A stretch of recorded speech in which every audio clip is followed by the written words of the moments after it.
ನೀವು ನೋಡಿದಂಥ ಹತ್ರದಲ್ಲಿ ನೋಡಿದಂಥ ನೀವು ಬೆಳೆಸಿದಂಥ ನಟ ಈಗ ಜೈಲಲ್ಲಿ ಒಂದಷ್ಟು ವಿಚಾರಗಳು ಕೇಳ್ತಿದ್ರೆ ಊಟ ಸೇರುತ್ತಲ್ಲ ಅಥವಾ ಆ ಒಂದು ಸಂದರ್ಭದಲ್ಲಿ ಪತ್ನಿ ಮತ್ತು ಮಗು ಹೋಗ್ತಾರೆ ಆಗಲೂ ಮಾತಾಡೋಕ್ಕಾಗಲ್ಲ ಅವ್ರಿಗೆ ಅನ್ನೋದು.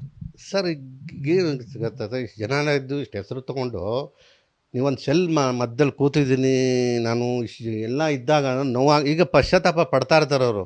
ನಾನು ಯಾಕೆ ಇವ್ರನ್ನೆಲ್ಲ ಇದು ಮಾಡಿದೆ ಎಂಟರ್ಟೈನ್ಮೆಂಟ್ ಮಾಡಿದೆ ಅಂತ ಪಡ್ತಾರೆ. ಬಟ್ ದಾರಿ ತಪ್ಪೋಗ್ಬಿಟ್ಟಿದ್ದಾರೆ. ಈಗ ಅದು ಅವರು ಸತ್ಯ ಹೇಳಿದ್ರು ನಂಬಲ್ಲ, ಸುಳ್ಳು ಹೇಳಿದ್ರು ನಂಬಲ್ಲ ಜನ. ಅದಕ್ಕೆ ಅಂತಲೇ ಒಂದು ಕಾನೂನು ಇದೆ, ಅದ್ರ ಬಗ್ಗೆನೇ ಹೋಗ್ಬೇಕು.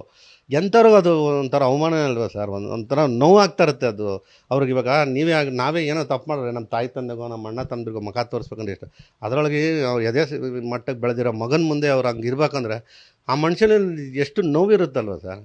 ಯಾರೇ ಆಗಲಿ, ಇವಾಗ ಅವ್ರು ತಪ್ಪು ಮಾಡಿರೋದು ಇರಲಿ, ಏನೇ ತಪ್ಪು ಮಾಡಿದ್ರು ಅದೊಂದು ಅವ್ರ ಪನಿಷ್ಮೆಂಟೇ ಅಲ್ವಾ. ಅವ್ನ ಮನ್ಸಿಗೆ ಅದು ನೋವೇ ತಾನೆ ಅವ್ರಿಗೆ. ಆ ನೋವಿಲ್ಲ ಅಂದರೆ ಮನುಷ್ಯ ಏನು ಮಾಡಿರೋನು ಬೇರೆ ಥರ ಬಿಹೇವ್ ಮಾಡಿರೋನು. ಆ ನೋವು ಇರೋದಕ್ಕೆ ನನ್ನ ಮಗನ ಮುಂದೆ ನಾನು ಈ ಥರ ಇದೀನಲ್ಲ ಅನ್ನೋದು ಅವ್ರ ಫೀಲ್ ಇದ್ದೇ ಇರ್ತದೆ ಸರ್.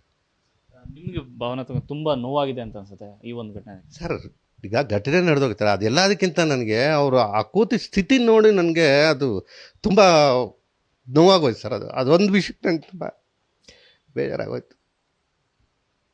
ಅವರು ವ್ಯಾನೆಲ್ಲ ಜೀಪಲ್ಲಿ ಕೂರಿಸ್ಕೊಂಡು ಹೋಗ್ತಾ ಇದ್ರಲ್ಲ ಕೋರ್ಟ್ಗೆ ಅಲ್ಲೆಲ್ಲ, ಆವಾಗ ಅವ್ರು ಕೂತಿದ್ದು ನೋಡ್ರಿ, ಅವ್ರ ಹಿಂದೆ ಯಾವನು ಕೂತ್ಕೊಂಡು ಅದು ಇದು ಏನೋ ಮಾಡ್ತಾ ಅವ್ರು ಪೊಲೀಸರು ಅವ್ರ ಕೆಲಸ ಮಾಡ್ತಾಯಿದ್ರು. ಆ ಮನುಷ್ಯ ಸುಮ್ಮನೆ ಫೇಸು ಫುಲ್ ಇದಾಗಿ ಕೂತಿರಲ್ಲ, ಅದು ನಿಜವೂ ನಂಗೆ ನೋಡೋಕ್ಕಾಗಿಲ್ಲ ಸರ್.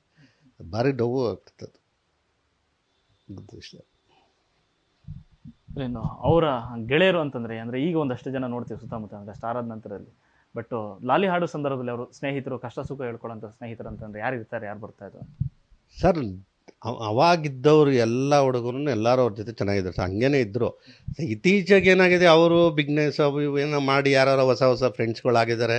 ಅದು ಏನು ಮಾಡೋಕ್ಕಾಗಲ್ಲ ಸರ್. ಯಾರೇ ಫ್ರೆಂಡ್ಸ್ ಆಗಲಿ, ಯಾವೇ ನಾವು ದೊಡ್ಡ ಮಟ್ಟಕ್ಕೆ ಹೋದ್ರೂ ನಾವು ಹೆಂಗೆ ಇರಬೇಕು ನಾವು ಜೀವನದಲ್ಲಿ ಅನ್ನೋದು ನಾವು ಪದ್ಧತಿನ ಮಾಡ್ಕೋಬೇಕಂದ್ರೆ, ಈಗ ಅವ್ರು ಬಂದರು ಕೆಟ್ಟೋಯ್ತು, ಇವ್ರು ಹೇಳ್ದ ಕೆಟ್ಟೋಯ್ತು ಅನ್ನೋದಕ್ಕಾಗಲ್ಲ.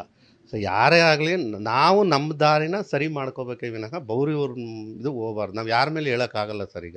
ಈಗ ನಾಳೆ ಅವರಿಂದನೇ ಒಂದು ಈಗ ಎಷ್ಟೋ ಒಳ್ಳೆ ಕೆಲಸಗಳು ಮಾಡಿದ್ದಾರೆ, ಒಳ್ಳೆ ಕೆಟ್ಟ ಕೆಲಸನಾಗಿದೆ. ಈಗ ಅವ್ರು ಒಳ್ಳೆ ಮಾಡಿದ್ದನ್ನು ಹೇಳ್ಬೇಕು, ಕೆಟ್ಟದ್ದು ಮಾಡಿದ್ದನ್ನು ಹೇಳ್ಬೇಕು.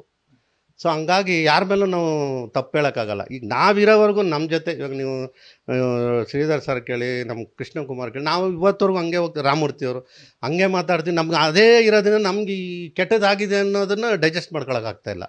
ಯಾಕಂದರೆ ನಾವು ನೋಡಿ ಏನಾದರೂ ಒಂದು ಇನ್ಸಿಡೆಂಟ್ ನಮಗೆ ನಡೆದಿದೆ ಅಂತಂದರೆ ಇತ್ತಪ್ಪ ಅವ್ರಿಗೆ ಇತ್ತು, ಆ ಎಡ್ವೈಟ್ ಇತ್ತು, ಅದಿತ್ತು, ಸರಿಯಾಗಿ ಆಗಿದೆ ಅನ್ಕೋಬೋದು.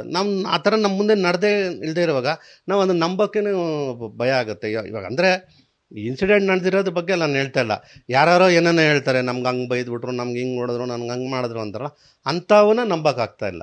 ಇನ್ಸಿಡೆಂಟ್ ಬಗ್ಗೆ ನಾವು ಹೇಳೋಕ್ಕೆ ಯಾರು ಜಡ್ಜ್ ಮಾಡೋಕ್ಕಾಗಲ್ಲ. ಅದು ನಡೆದೋಗಿದೆ. ಅದು ಬರಬೇಕಂದ್ರೆ ಅದು ಕೋರ್ಟಲ್ಲಿ ಡಿಸೈಡ್ ಆಗಬೇಕು. ಬೇರೆಯವ್ರು ಹೇಳ್ತಾ ಇರ್ತಾರಲ್ಲ, ಅವರು ಏನೇನೋ ಮಾತಾಡ್ತಾರೆ.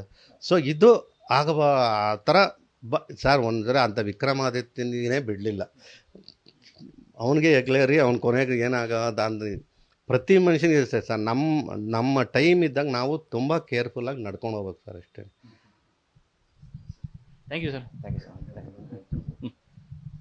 ಇಲ್ಲಿ ನಾನೊಂದು ರಿಕ್ವೆಸ್ಟ್ ಮಾಡೋದೇನೆಂದರೆ, ಅಭಿಮಾನಿಗಳಿಗೆ ನೀವು ಎಮೋಷನಲ್ ಆಗಿ ಯಾವುದೇ ಚಾನಲ್ ಆಗಲಿ ಯಾವುದೇ ವ್ಯಕ್ತಿಗಳಿಗೆ ವೈಯಕ್ತಿಕವಾಗಿ ಮಾತಾಡಿ ಏನೇನೋ ಇದರಿಂದ ದರ್ಶನ್ ಸರ್ಗೆ ಮುಂದಿನ ದಿನಗಳಲ್ಲಿ ಅವರು ಏನೇ ಕಾರ್ಯಗಳು ಮಾಡಬೇಕಾಗಲಿ, ಬೇಲ್ದಲ್ಲಿ ಏನೇ ಮಾಡಬೇಕಾದ್ರೆ ಇದರಿಂದ ತುಂಬ ತೊಂದರೆಗಳಾಗುತ್ತೆ. ದಯವಿಟ್ಟು ಯಾರೂ ಎಮೋಷನಲ್ ಆಗಿ ಏನೇನೋ ಎಲ್ಲರಿಗೂ ಚಾನಲ್ಗಳಾಗಿರ್ಬೋದು, ಬೇರೆ ವ್ಯಕ್ತಿಗಳಾಗಿರ್ಬೋದು, ಏನೋ ದಯವಿಟ್ಟು ಮಾಡಬೇಡಿ.